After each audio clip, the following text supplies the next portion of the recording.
assinala, provavelmente no livro dele, conhecia o Edmilson há muito tempo, né? Quando era professor de medicina legal lá da Unifor, né? E conhecia a esposa dele, né? Que é uma colega também, a ex-esposa, na verdade. Fui professor de filho dele e tudo mais, sem nenhuma problemática específica. E, claro, evidentemente, não apoio de forma alguma a guinada de vida que ele deu ao se divorciar e ao sair depois candidato pelo PSL a Litigância de má estadual, se não me fé. engano. Tá? Litigância de má fé desse Edmilson. Aí o que Litigância. acontece? Vamos lá. Vamos lá. O que acontece? Estou dando aqui só o panorama geral, tá? O que acontece? A postura do direito administrativo tradicional assinala o seguinte: não compete à Justiça Federal, estadual, se houvesse, né, em nenhuma das esferas, fazer qualquer incursão sobre o mérito do ato administrativo. Tá? O mérito do ato administrativo punitivo, aqui no caso, como acontece também com as punições disciplinares militares. Então, isso ficaria para apreciação exclusiva do Conselho. No entanto, se houvesse alguma, aí eu estou falando sem ver processo, tá? Não vi processo administrativo que você Porque cabe à Justiça, Gustavo, o que compete à Justiça Federal é o devido processo legal. Se foi dado direito à ampla defesa, isso está no livro do Edmilson. Compete à Justiça Federal o cumprimento do devido processo legal, a ampla defesa e o contraditório. O juiz entrou no mérito do que foi, do mérito da sanção. Ele extrapolou, ele não viu a... É isso que me revolta. A Justiça Federal, ela entrou num mérito que não compete a ela de analisar o teor da punição. A questão aí é verificar, com base na decisão, se quiser semana depois, para a gente poder examinar. Mas o motivo pelo qual o agravamento da sanção foi invalidado.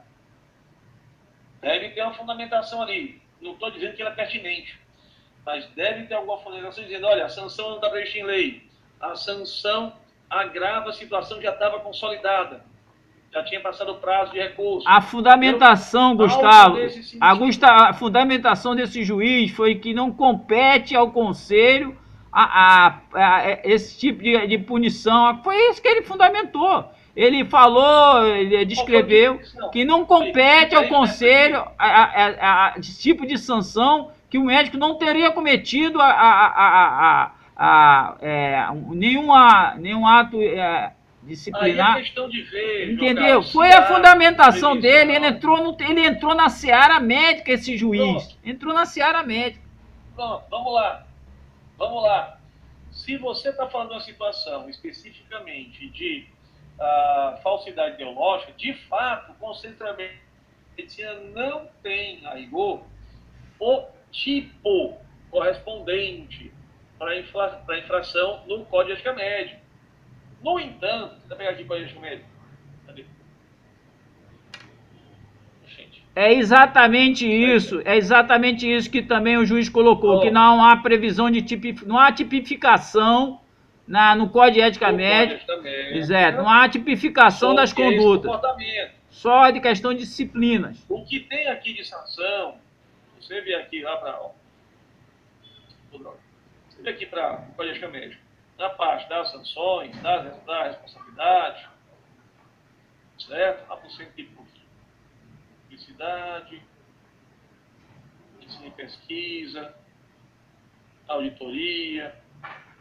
O que há, quando muito, é uma obrigação panorâmica do médico trazer ali a congruência entre o que ele constata e o que ele certifica, certo? Só que aí não tem, de imediato, a identificação de qual a sanção cabível numa escala, como tem, por exemplo, no Estatuto da OAB, em que você tem lá a previsão específica do ato ilícito, tá? E qual é a figura da sanção correspondente. Então, por exemplo, aqui, se a gente for procurar, a gente vai ver que não tem essa congruência. Tem os aspas, mandamentos. Mas não tem ali a resolução trazendo a sanção correspondente para encaixar aqui na legislação. É exatamente isso que o juiz também colocou, que colocou-se uma conduta que não é tipificada e que não é compatível com... Enfim, ele entrou na seara médica e também entrou na questão dessa tipificação que não é... Entrou na análise formal, João Carlos, entrou na análise formal, mas se você tem a documentação correspondente comprobatória do fato, nesse ponto, porque parou ali no aspecto preliminar, entendeu? Ele não examinou o mérito. Nesse ponto, você pode, o Ministério Público, tranquilamente conseguir ali abrir... Isso foi em 2010. Se não tiver prescrito. Não tem como fazer mais, foi em 2010. Tem a questão de prescrição. 2010 já tem 11 anos. 11 anos já acho que prescreveu. Pois é. Né?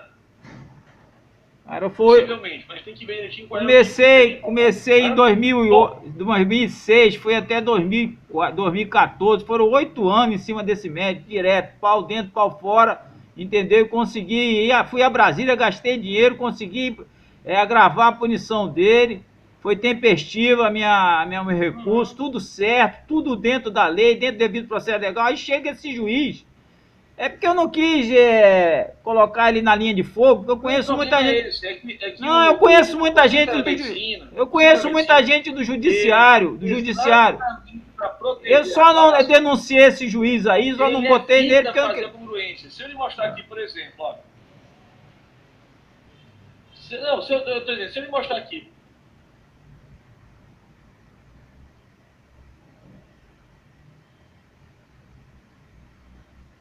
Se eu pegar aqui o Estatuto OAB, tá? Você vem por aqui. Como é que funciona? Das infrações e sanções. Constitui infração disciplinar. Aí vem dizendo aqui quais são as infrações e o tipo delas. Ó, a censura é aplicável nos casos de infrações tais a tais. Entendeu? Entendi. O Código de Ética não tem isso aqui. Precisar ter isso aqui. A caracterização da conduta dentro da infração, ela é mais abrangente. O Código de Ética não tem especificamente esse detalhamento. Isso aí é o que implode o poder de polícia do Código de Ética. Ele tem poder de polícia? Até tem. Mas para fiscalização de quê? De matéria relacionada à publicidade, matéria relacionada ali à prática medicamentosa, não necessariamente de forma detalhada da atividade. Aqui, no caso da OAB, a gente tem, entendeu? Inclusive para exclusão dos quadros OAB. Tá? Essa congruência aqui que ficou faltando, né? Que precisaria ter no CFM, exatamente, e não tem. Tem aqui a previsão vaga na legislação do tipo de sanções possíveis. Tá? Mas não me traz ali especificamente o detalhamento de qual sanção caberia a que tipo de falta. Tá? Entendeu? Então a resolução é uma legislação superada nesse sentido, né? Ou pelo menos carente de um detalhamento maior, que poderia ser feito no próprio Código de Ética Médica, mas não foi. Né? Exatamente. E aí o que acontece? Viu? Gustavo, só aqui um parênteses, se você conheceu um promotor aposentado, se desculpa a expressão, se esse filho da puta é vivo ainda, tal de José Abdoral do Nascimento, esse cara é que redigiu a porra do documento contra a minha pessoa, contra a minha mãe que estava morta, sem nem me conhecer. E também o médico, sem nem me conhecer. Esse Abdoral pediu esse laudo a esse médico à distância. O cara nunca me viu, nunca fui examinado por ele, nunca fui meu médico. A porra desse promotor, eu também pedi o conselho para punir ele, aí ele entrou com habeas corpus para não comparecer na... José Abdoral do Nascimento. Esse cara é um canalha, trabalhou no Tribunal de Justiça do Ceará, porque foi apadrinhado lá pelo meu falecido tio, que era desembargador, botou esse miserável para trabalhar lá. Esse cara bloqueou a pensão com a minha mãe com AVC, morrendo numa cama. Contratou esse médico para emitir um laudo contra a minha mãe doente, já sem saber quem era ela. Eu cheguei no Ceará, abri mão da minha carreira, fui sair da Inglaterra e fazer um curso lá pela Marinha para cuidar da minha mãe 11 anos. Esses dois filha da puta, esse José Abdoral do Nascimento e esse Guaracá aí, e esse Edmilson, esse trio aí devia ser enforcado, porque são 3 caras que litigam com má fé. Tanto que o Abdoral nem compareceu, que eu queria ver ele na cara dele, o que ele ia argumentar. para colocar ele como advogado também, foi antes do Edmilson, colocar todas as mentiras, as increpações, enfim, denunciações caluniosas, sem necessidade, rapaz, sem conhecer o paciente, sem nada. Entendeu? Ele pensou que eu ia deixar em branco isso aí. Só que o conselho foi até um determinado ponto e depois arregou, aceitou o habeas corpus o habeas corpus não estava nem concedido totalmente para não comparecer lá para dar esclarecimento. É uma esculhambação o conselho, é uma esculhambação.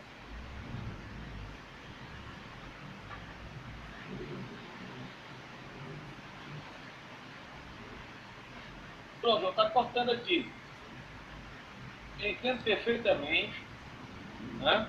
A situação. Você como promotor, Pode ser analisado. há de entender o que eu estou falando em poucas linhas. Você como promotor, que labutou muito tempo na justiça, você está entendendo. Não sou promotor, João. Hein?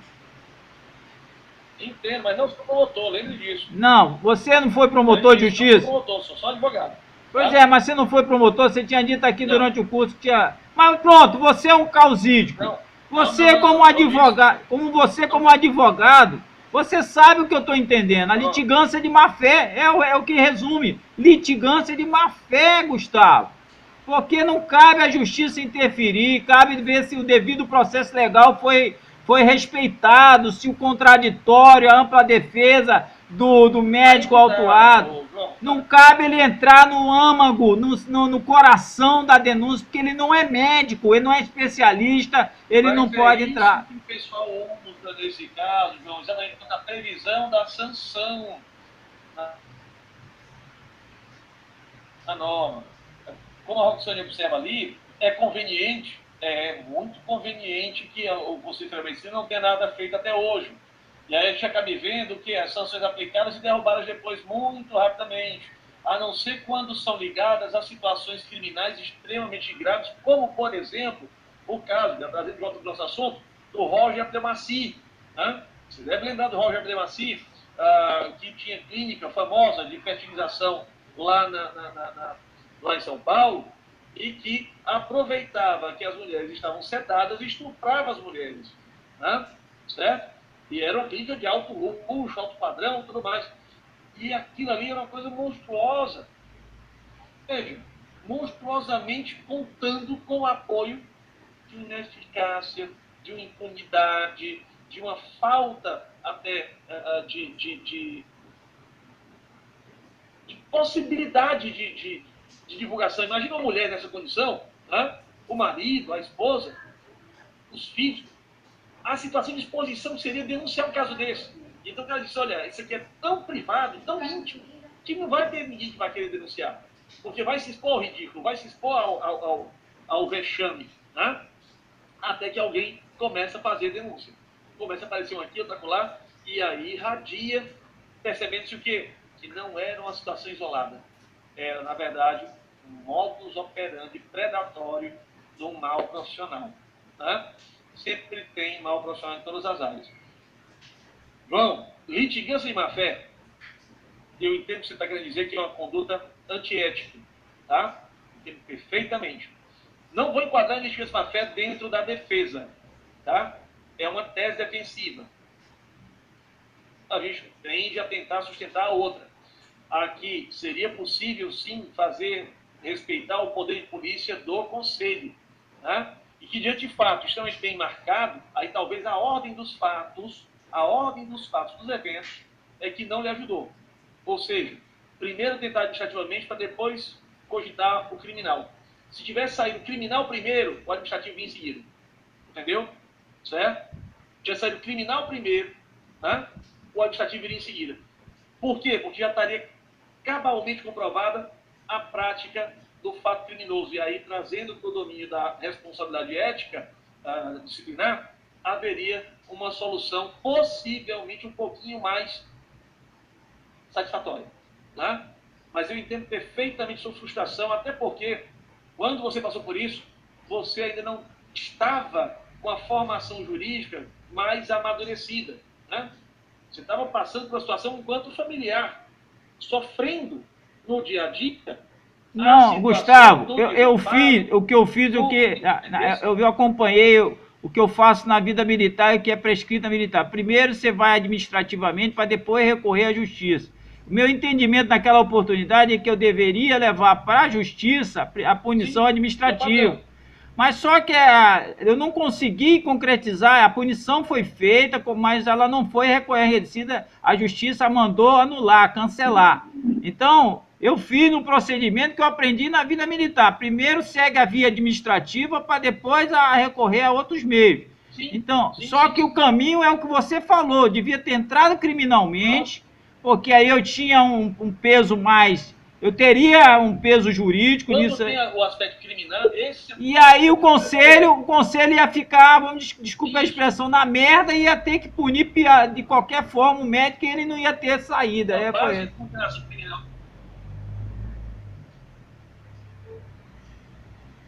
Ou estaria mais à vontade, no fim, estaria mais à vontade de você dizer, olha, eu não tenho mais o que fazer, o fato está comprovado na história criminal. Eu só vou aplicar aqui, né, a sanção disciplinar correspondente que me peça a situação criminalmente comprovada. Porque isso aí já aconteceu em outros momentos, dentro da espécie do conselho. Porque eu comprei o livro do Edmilson, e encontrei com o Edmilson na Unifor, falei, Edmilson, queria que você autografasse o livro aqui para mim. Ele não sabia quem era eu. Autógrafo aqui para mim do seu maravilhoso livro. Aí abri na página que ele fala da interferência. Eu queria só falar sobre o seu livro aqui, que é muito, muito bacana. A questão da interferência da Justiça Federal. Eu falei, e aí você... É isso aí mesmo, João. E por que você usou isso contra mim? Por que você não respeitou o que está no seu livro? Quem é você?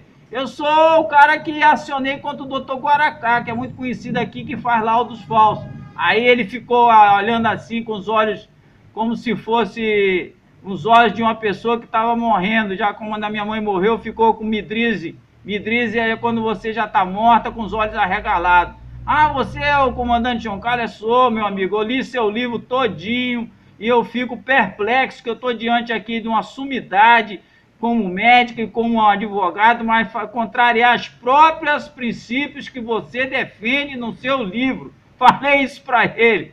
Ele ficou assim, sem saber o que dizer, sinceramente. Mas isso aí, João, é uma questão que eu bato muito dentro das minhas disciplinas, especialmente na disciplina constitucional, que é a questão da coerência. Tem gente que vai para a vida profissional de advocacia e termina... E tem momentos que você tem de dizer que isso eu não faço. Isso eu não faço porque vai contra aquilo que eu acredito, vai contra aquilo que eu prego, professo, defendo. Né? Aí você coloca, minha consciência não tem preço. Nesse ponto, é uma atividade própria de profissionais que têm um parâmetro ético definido. Infelizmente, essa figura que atinge o Edmilson, como você relata, e aí estou partindo do seu relato, evidencia o quê? Um descompasso entre aquilo que se pensa e aquilo que se fala. E que, infelizmente, aqui no Brasil é mais comum do que a gente pensa. Né? Aqui no Brasil é mais comum na vida jurídica, mais comum do que a gente pensa. Né? Eu fico até constrangido de ter que dizer isso dessa forma, mas... Eu acho que quando ele fez o livro, ele tinha um pensamento como médico. Quando ele elaborou esse livro dele, que é muito, muito bom, muito legal, ele fez uma interpretação. Ele como médico, ele atuou. Aí ele como advogado, ele passa a ser outra pessoa, Gustavo. Totalmente diferente. E isso é uma coisa que você tem que saber filtrar muito bem. Você tem que saber filtrar muito bem, para que você não, na verdade, de se desautorizar enquanto intelectual, né? Enquanto pesquisador. Nessa aí, pelo que você me relata, há um dano importante à respeitabilidade do pesquisador, certo? Sem sombra de dúvida. Né? Lamento muitíssimo a sua experiência dessa forma. Posso lhe dizer que nem todos os profissionais de direito são assim, mas infelizmente é uma realidade com a qual a gente Gustavo, tem que mais se afeiçoar. Meu objetivo com essa ação e outra ação que eu ganhei da minha mãe lá no Rio, que os médicos abandonaram ela durante a morte, eu ganhei essa ação através na esfera civil e na penal, sustentando eu mesmo a minha fundamentação sem advogado, porque eu não tenho condição de pagar de advogado. O meu objetivo não é o dinheiro, porque o dinheiro que eu consegui nisso aí eu dou para a igreja, eu não preciso, mas para mostrar a esses cidadãos que tem que haver o respeito àquilo que você tanto fala no seu curso, a dignidade humana, o respeito ao ser humano. Pô, quando o cara fez um laudo, ele me esculhambou, disse que minha mãe era alcoólatra, minha mãe já estava debaixo da terra há 4 anos, entendeu? E ele chamando ela de alcoólatra, me chamando também de sano mental, sem me conhecer, sem nunca ter feito nenhuma uma aferição na minha rigidez mental, enfim, mostrar para essas pessoas, como eu mostrei num processo lá no Rio, pro enfermeiro que não atendeu o pedido de socorro, estando num hospital particular para socorrer minha mãe de parada cardiorrespiratória, mostrar a essas pessoas que tem que haver o respeito à dignidade humana, porque um dia poderá ser um de nós, um deles. É isso que eu quis mostrar. Entendeu? Porque se deixar em branco, Gustavo, vai ser uma proliferação de atitudes dessa natureza, de enfermeiro que abandona o paciente idoso no leito, de advogados que fazem coisas que vão contra próprios princípios constitucionais, norteadores Exatamente, que você fala tanto aí durante o curso, que é o que mais se falou durante o curso, dignidade. Dignidade humana é respeitar o próximo, seja ele quem for. Isso não ocorre na prática, não ocorre. É isso que me entusiasma o seu curso, porque ele vai a fundo nisso. Ele vai e mostra ali as vísceras que você está falando agora aí, de toda essa questão aí, é as vísceras da dignidade. As vísceras. Desculpa interromper, mas é porque precisava falar. Vamos tentar aqui retomar, João. Roxane, a autorização judicial para o descarte de direitos também não consta na lei nacional de segurança. Exatamente, também não. Por isso, ali, a criação do CFM, que nesse mesmo padrão que o João Carlos suscitou aí, entra a discussão ali sobre a falta de amparo normativo. Né? O mesmo problema, só que com só trocado. Né? No caso ali, a sanção sem a previsão específica no plano da legislação da correspondência, da correlação com o fato. Aqui, no caso, a hipótese de descarte sem amparo na legislação, que é a Lei Nacional de Segurança. Vamos ver aqui, ó. Poder decisório sobre embriões acidentários em caso de separação de fato ou divórcio. Como é que fica a situação? Aconteceu um fato curioso no direito comparado com a atriz Sofia Vergara, famosa, né? Que, na verdade, tendo tido ali um namoro, não foi provavelmente uma união estável, mas um namoro, né, mais duradouro, ela congelou embriões com o namorado e quando terminaram o relacionamento, ela quis descartar. E o namorado, ex-namorado, não queria. Né? Na decisão que será poder conferir, tá? Na decisão aqui, você vai poder conferir, vou clicar no link, né?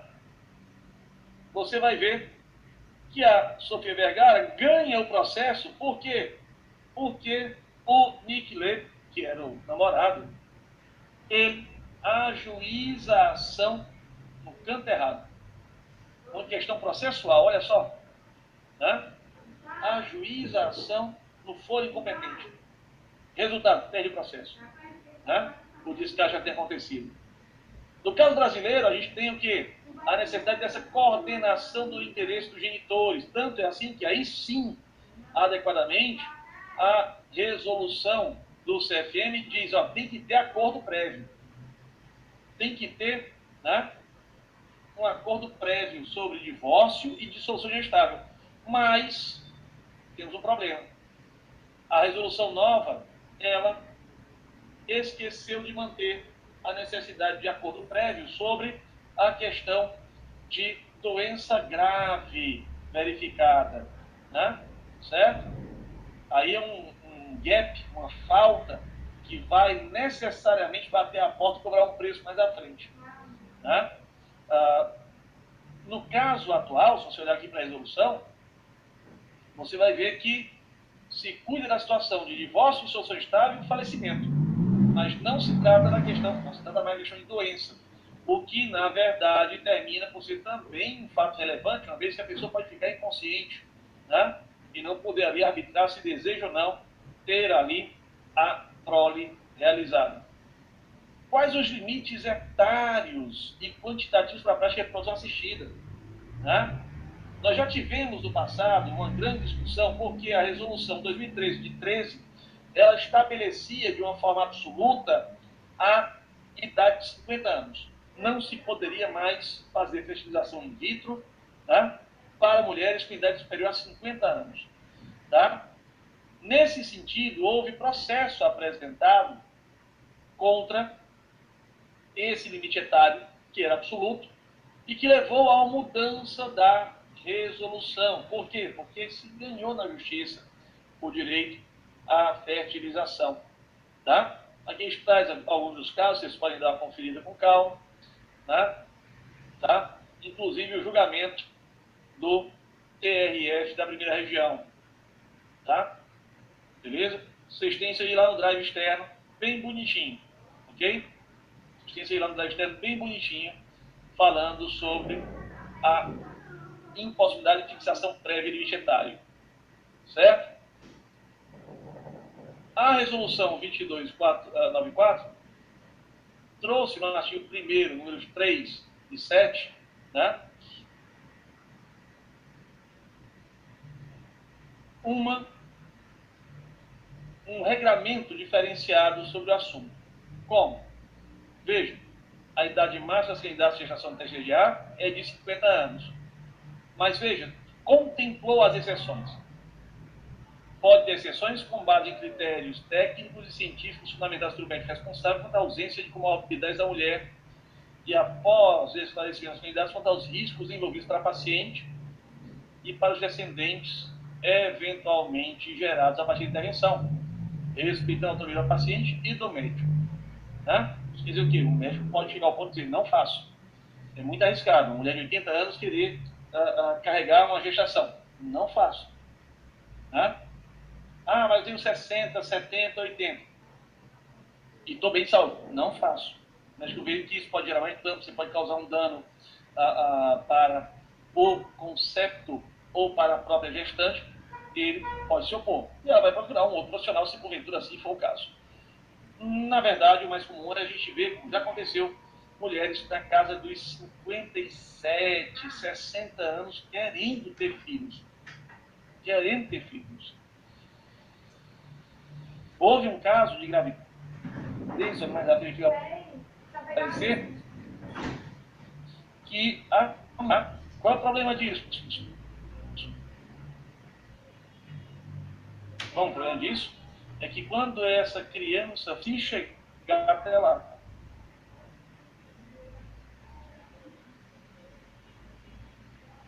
ela está de vida, eu sei. Mas aí vai deixar o quê? Uma adolescente, uma pré-adolescente de 13, 14, 15 anos? Com que tipo de preparo para a vida futura?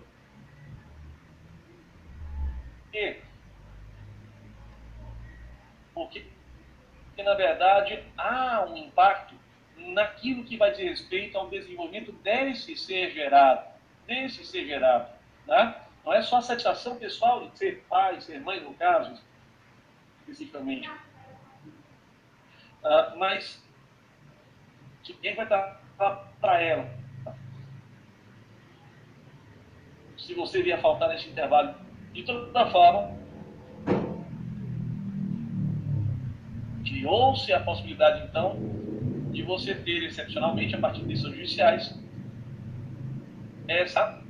Quanto ao número de embriões a serem implantados, veja,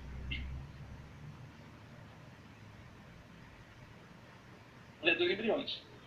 Mulheres com mais de 37 anos, até 3 embriões. Professor, por que aumenta?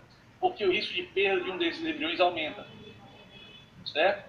Porque o risco de perda da gestação aumenta. Então, você coloca mais embriões para tentar, na verdade,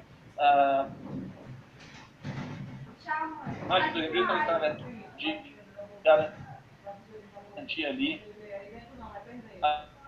a gestação até o fim. Em caso de embriões euploides, embriões que tragam a possibilidade de gestação múltipla. Nas doações de ócitos, considera-se a filha doadora no momento da coleta, tá? Não é no momento do parto, no momento da coleta, certo? Em Minas, como a gente dizia, a advogada Norma Maria Oliveira, olha só, teve filhinha com 64 anos.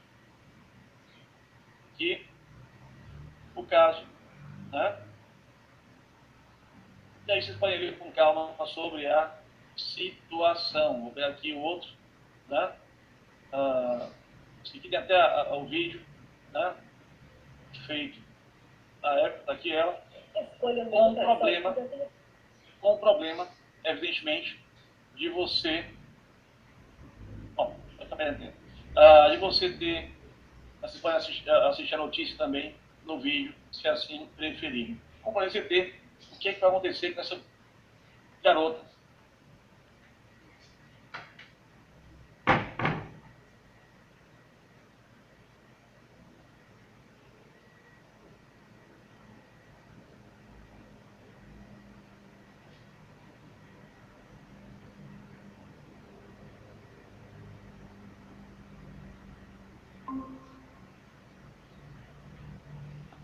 Eu não tenho condição de correr atrás. De neto já está difícil, né? Ou seja, na verdade, uma situação bastante delicada. Tem também, mas não foi esse o caso. Esse era para ser mãe mesmo, tá? Esse era para ser mãe mesmo, ok?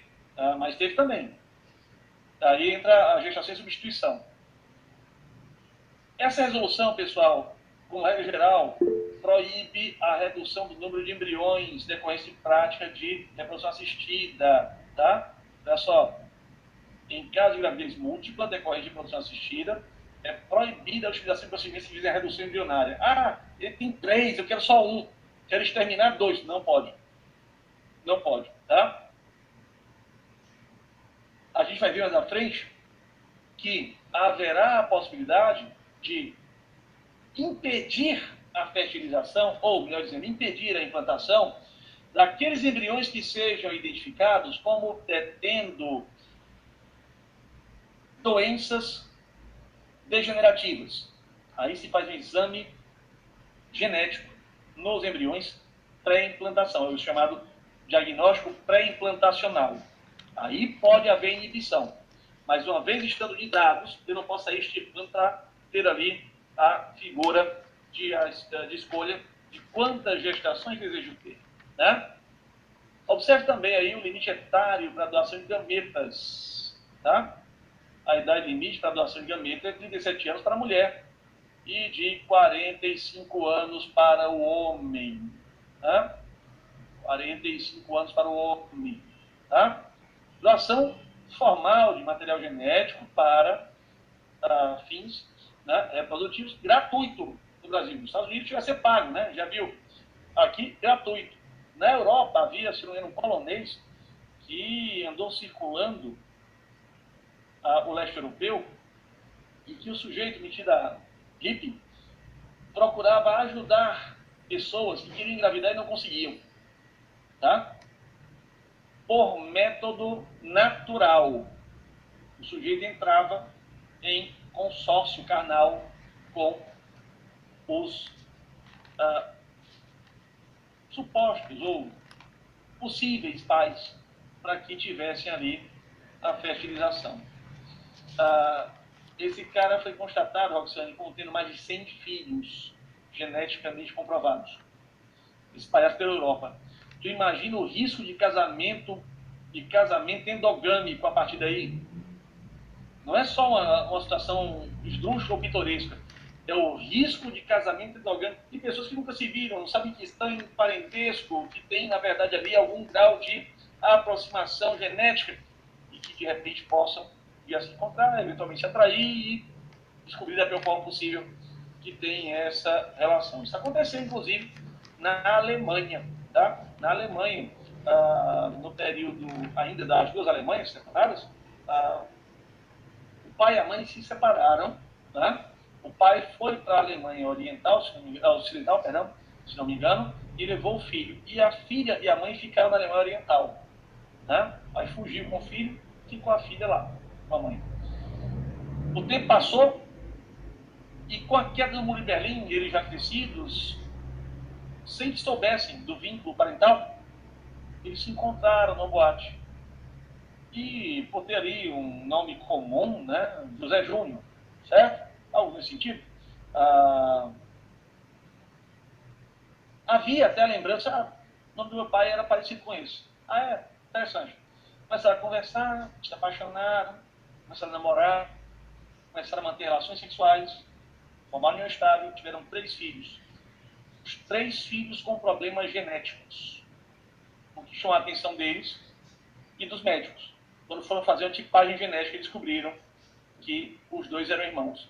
Eles moviam ação, Roxane, Gabriel, Ilano, moviam ação no Tribunal Constitucional Alemão, pedindo para que lhes fosse reconhecida a possibilidade de casamento, porque eles não tinham nenhuma inibição de fraternidade. Aquele momento da formação de irmãos dentro do mesmo contexto sociofamiliar, gerando tabu, né, muitas vezes, é fundamental para que não haja esse tipo de atração sexual. Né? Então, por exemplo, vários de vocês, com irmãos e irmãs, já passaram por isso, né? Chega lá para um irmão e diz, rapaz, tua irmã tá bonitinha, hein? Aquela mina chata. Aí tu vai lá, tu conta e risco, ó. Porque ele é doido, é chata pra caramba. Pelo amor de Deus. Né? Ou então, a menina chega e diz, ele não tá tão bonitinho. Aquele catarrento ali, né? Você mesmo desmonta o cara. É aquela situação da barreira socialmente construída pela convivência, né? Certo?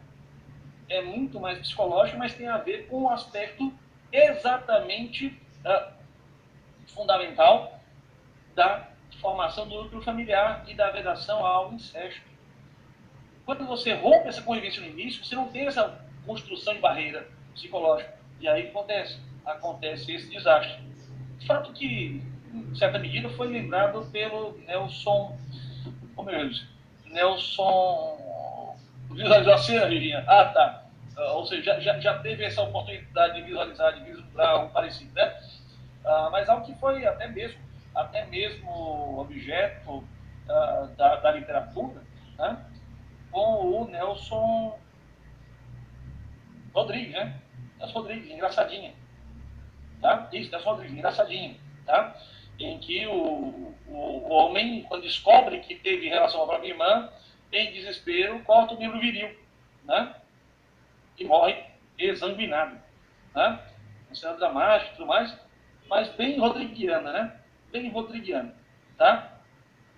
Bom, exceções ao limite de idade feminina, tá? Doação de gametas, podem ser aceitas no caso de doação de ossos e embriões previamente congelados, desde que receptora e receptores sejam devidamente esclarecidos dos riscos que envolvem a prole, os riscos de inviabilidade. Porque quanto mais tarde, quanto mais idosa, mais avançada a idade do doador ou da doadora, menor a eficácia da fertilização e maiores os riscos de deformação genética. O organismo é assim. Não estou aqui, pelo amor de Deus, não estou aqui sendo crítico ou chato com a figura do idoso ou da mulher mais velha, balzaquiana, ou daquela super sarada de 38 anos que pratica teatro, mas eu estou simplesmente dizendo que é a natureza, a fisiologia humana, ter um decréscimo da qualidade do material genético disponibilizado para a reprodução tardia. Tá? Certo? Risco de relações interparentais. Olha a doidice, Roxane, agora. Olha aí, Virgínia. A resolução trouxe, tá? Essa previsão. Na região de localização da unidade, o registro de nascimento evitará que um doador tenha produzido mais de 2 nascimentos de crianças de sexo diferente em uma área de até 1 milhão de habitantes. Consegue imaginar a loucura? Como é que o registro civil na Nascimento vai fazer registro disso aqui, pessoal? Tem o menor cabimento. Bom, eu tenho um problema aqui para resolver com vocês. Horário. Então faz o seguinte, vou deixar aqui o corte nesse ponto, e aí vamos lá para as explicações do que a gente viu depois. Pessoal, como eu disse agora há pouco, né, e parece que eu estava adivinhando, a gente, no dia 3 já tem a AV3, tá? Primeira chamada. Dia 10, a AV3, segunda chamada. Eu preciso fazer essa aula com vocês amanhã.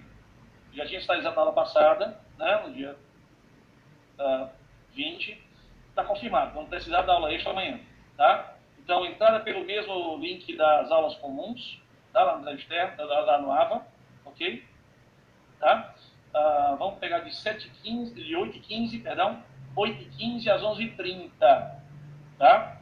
Para a gente fechar o conteúdo dessa AV3, fica alguma coisa independente para o dia 17 em menor escala, tá? A matéria da prova da AV3 acumulativa, né?